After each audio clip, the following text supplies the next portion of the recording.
O Senhor esteja com todos. Ele está no meio de nós. Proclamação do Evangelho de Jesus Cristo segundo Marcos. Glória a vós, Senhor. Naquele tempo, o rei Herodes ouviu falar de Jesus, cujo nome se tinha tornado muito conhecido. Alguns diziam: João Batista ressuscitou dos mortos, por isso os poderes agem nesse homem. Outros diziam: é Elias. Outros diziam ainda: é um profeta como um dos profetas. Ouvindo isto, Herodes disse: ele é João Batista. Eu mandei cortar a cabeça dele, mas ele ressuscitou. Herodes tinha mandado prender João e colocá-lo acorrentado na prisão. Isso por causa de Herodíades, mulher do seu irmão Filipe, com quem se tinha casado. Pois João dizia a Herodes: não te é permitido ficar com a mulher do teu irmão. Por isso Herodíades o odiava e queria matá-lo, mas não podia. Com efeito, Herodes tinha medo de João, pois sabia que ele era justo e santo, e por isso o protegia. Gostava de ouvi-lo, embora ficasse embaraçado quando o escutava. Finalmente chegou o dia oportuno. Era o aniversário de Herodes e ele fez um grande banquete para os grandes da corte, os oficiais e os cidadãos importantes da Galileia. A filha de Herodíades entrou e dançou, agradando a Herodes e seus convidados. Então o rei disse à moça: pede-me o que quiseres e eu te darei. Ele jurou dizendo: eu te darei qualquer coisa que me pedires, ainda que seja a metade do meu reino. Ela saiu e perguntou à mãe: o que vou pedir? A mãe respondeu: pede a cabeça de João Batista. E voltando depressa para junto do rei, pediu: quero que me deis agora num prato a cabeça de João Batista. O rei ficou muito triste, mas não pôde recusar. Ele tinha feito o juramento diante dos convidados. Imediatamente o rei mandou que um soldado fosse buscar a cabeça de João. O soldado saiu, degolou-o na prisão, trouxe a cabeça num prato e a deu à moça. Ela a entregou à sua mãe. Ao saberem disso, os discípulos de João foram lá, levaram o cadáver e o sepultaram. É palavra da salvação. Glória a vós, Senhor. Queridos irmãos e irmãs, a palavra de Deus se torna pão, alimento, nutrimento para a nossa fé. E nós sabemos que a nossa fé é o combustível que ajuda-nos a caminhar neste mundo de Deus. Nunca é demais lembrarmos. Em outros tempos existiam aqueles profetas, não é isso? Aqueles caminhantes que andavam pelos lugarejos, isso sobretudo na antiguidade, e que levavam uma espécie de um chocalhozinho, e iam balançando este chocalho, e quando alguém olhava, sobretudo por curiosidade, que o que é isto, quem é este? Esse profeta dizia: lembra-te que deves morrer. E é claro que essa palavra, conquanto inicialmente ela possa ser rejeitada por nós, cruz credo, a gente depois, de qualquer modo, não é? Vai, em algum momento dar razão ao dito que é o mais verdadeiro de todos. A gente não diz assim, que a gente nasce, e ao nascer nós só temos uma certeza. Qual é? Exatamente esta, que vamos morrer. E às vezes a gente quer se esquecer, acha que a gente vai virar uma estátua de bronze, né? Uma estátua de granito, e não. Vamos morrer. Isso não é para ficar suscitando em nós paranoias, não é isso? Paranoias, problemas psíquicos, traumas psicológicos, não. É apenas para nós podermos conduzir com sobriedade, com alegria, com significado a nossa caminhada, vivendo bem cada momento, vivendo bem o presente. E quem nos fortalece nisso? E o que nos fortalece a bem vivermos o nosso dia a dia? Então volto ao discurso inicial, a nossa fé. É a nossa fé que nos fortalece viver o presente, viver o hoje. E a fé, ela também precisa comer, a fé precisa se alimentar. A fé, eu sempre digo por aí, a fé é como uma planta. Se você coloca uma planta num vaso e a abandona, né, ela vai literalmente se esfarelar, porque ela vai secar e vento daqui, vento dali, daqui a pouco não tem mais nada no vaso, a não ser um resto de terra. Pois a fé também, a fé precisa ser molhada, a fé precisa ser nutrida, a gente precisa revirá-la um pouquinho, precisa podar alguma coisa desta planta tão bonita e tão útil que é a fé. E o que alimenta a fé? Sabemos já de cor e salteado o que alimenta a fé. A oração, a palavra de Deus alimenta a fé. O Divino Espírito Santo que então incendeia a nossa alma, a nossa fé. A caridade, o Papa está nos lembrando para nós retornarmos a revisar as 10 obras de misericórdia. São 14, 7 obras de misericórdia espirituais, 7 obras de misericórdias corporais, para nós então passarmos e irmos além da justiça.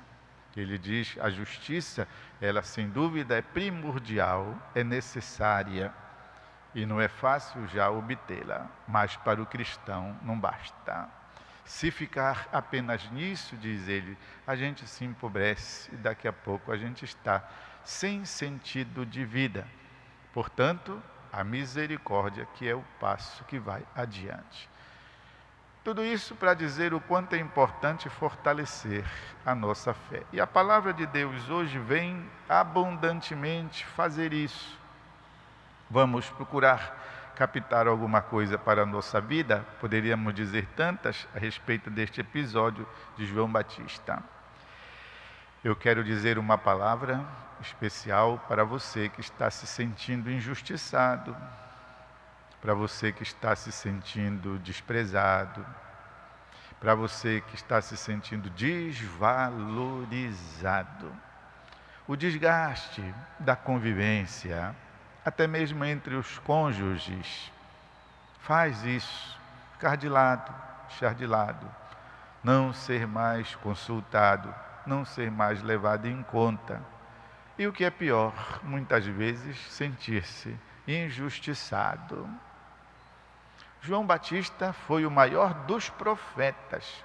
Ele recebeu elogio da boca do próprio Senhor. Dentre os nascidos de mulher, nenhum foi mais importante do que João Batista, disse o Salvador. E, no entanto, meus irmãos e irmãs, que fim levou João Batista? Acabamos de ouvir, não é isso? E até mesmo terminou sua vida, levou o fim de uma forma tão ridícula, diríamos, tão insignificante. Olhem só, este homem grandioso, o maior dentre os nascidos de mulher, disse Jesus, terminou os seus dias humilhado. Ele foi um motivo de aposta numa festa onde as pessoas já estavam bêbadas. E o próprio Herodes já estava embriagado. Assim que ele, ao ver a moça dançar, ficou todo eriçado e fez aquela promessa, que na verdade foi um grande desatino. que ele se deu conta, mas já era tarde. Então vejam só, João Batista, um homem poderoso, um homem santo, um homem justo, foi, serviu de leilão, motivo do leilão lá, nessa festa, nessa farra, com pessoas embriagadas. Aí a gente fica pensando, não é isso? Puxa, se o João Batista, que era um homem assim tão grandioso, tão espetacular, teve esse fim, eu, que sou um mortal comum, como é que fico nesta situação? Então, a palavra de Deus nos diz que a própria Virgem Maria, Nossa Senhora, muitas coisas ela não entendia também, passavam longe da sua percepção. Mas o que o evangelista diz? Que ela ficava se maldizendo, ficava julgando, ficava se lamuriando. Não, diz que ela guardava tudo aquilo no seu coração. Não estou entendendo, não estou vendo, eu não sei porquê, mas deve ter um sentido, deve ter um propósito. Ao dizer isso, meus irmãos e irmãs, não estou lhes dando uma injeção ou um ensinamento de passividade, não é de passividade. Pelo contrário, lhes estou dando a ideia de um biotônico, de uma fortaleza, para exatamente saber aguentar, sustentar, firmar-se nesses momentos, porque eles passam. Todo mal passa. Deus já venceu o mal, só permitiu que ele ainda desse uma volta pelo mundo, mas todo mal já foi vencido. Jesus é vitorioso. Jesus já venceu o maior dos males que exatamente mais nos afronta. Qual é? A morte. A morte física, a morte espiritual, tudo isso Jesus venceu com a sua ressurreição. Então, vamos fortalecer o nosso ânimo, especialmente neste ano da misericórdia, em que o Papa Francisco, com a sua intuição genial, maravilhosa, espiritual, que Deus e o Espírito Santo lhe fornecem, proporcionou-nos o ano da misericórdia. Esta Basílica Santuário, aqui em Belém do Pará, também é constituída um santuário mariano jubilar da misericórdia. Foi estabelecida aqui a sua porta santa, é a primeira à direita entrando, a porta do santuário.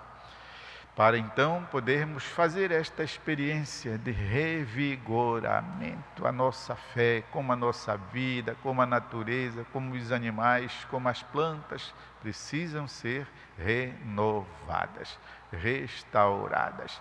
Ficar marcando passo sempre na mesma coisa, não nos ajuda, não nos faz bem. Jesus abre os seus braços, cheio de misericórdia, e nos chama para si. Vamos. Eu também queria dizer uma palavra sobre a festa que hoje nós estamos comemorando de Santa Águeda, essa mártir cristã. Santa Águeda era uma jovenzinha, mas era na verdade uma mulher constituída já, seja no seu físico, no seu corpo, seja na sua cabeça. Ela havia se prometido a si própria, a Jesus, ela já se tinha consagrado e uma certa pessoa a queria para casar com ele. E ela disse: não posso, infelizmente você já chegou tarde, eu já tinha um compromisso, eu já me casei com Cristo. Ele achou aquilo absurdo, começou a procurá-la, tentá-la, e ela toda vez dizia a mesma coisa. E dizem que ela era bem constituída, Santa Águeda, e que tinha, portanto, os seios assim, esporgentes, portanto, uma bela moça. Assim que este rapaz não pôde resistir e mandou, então, mutilá-la, arrancar-lhe, cortar-lhe os 2 seios, para que ela, tá bom, vai com outro, mas vai enfeiada. E então, tão forte, tão resistente, esta moça disse para aquele que veio mutilá-la: você não tem vergonha na sua cara de mutilar uma mulher, uma jovem, exatamente, tirando-lhe o órgão que lhe deu a vida, que você tantas vezes sugou os seios da sua mãe, que lhe alimentou em criança. Olhem só, uma moça forte, portanto, soube incutir na consciência do seu malfeitor, uma palavra: você está fazendo mal.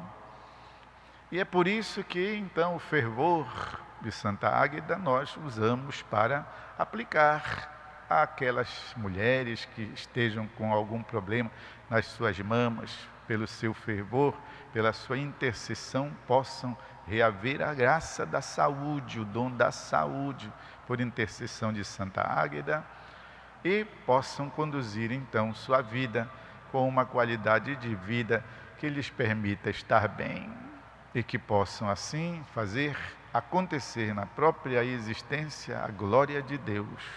Que a tua glória, Senhor, se manifeste sobre todas essas nossas irmãs que estejam com algum problema mamário ou de um outro órgão do nosso corpo. Enfim, a graça da saúde para todos, porque todos nós, homens, mulheres, crianças, jovens, adultos, velhinhos, todos necessitamos da graça da saúde, que hoje queremos pedir com muito fervor. Então, relembrando a nossa catequese, a nossa meditação, a misericórdia de Deus que nos renova a partir de dentro e a graça da saúde para nós podermos prosseguir a nossa caminhada com o tempo que Deus nos permite viver nesta terra. Vamos, meus irmãos e irmãs, fazer um instantezinho de silêncio, de modo que eu queria que a gente pudesse interiorizar alguma coisa da palavra e da mensagem.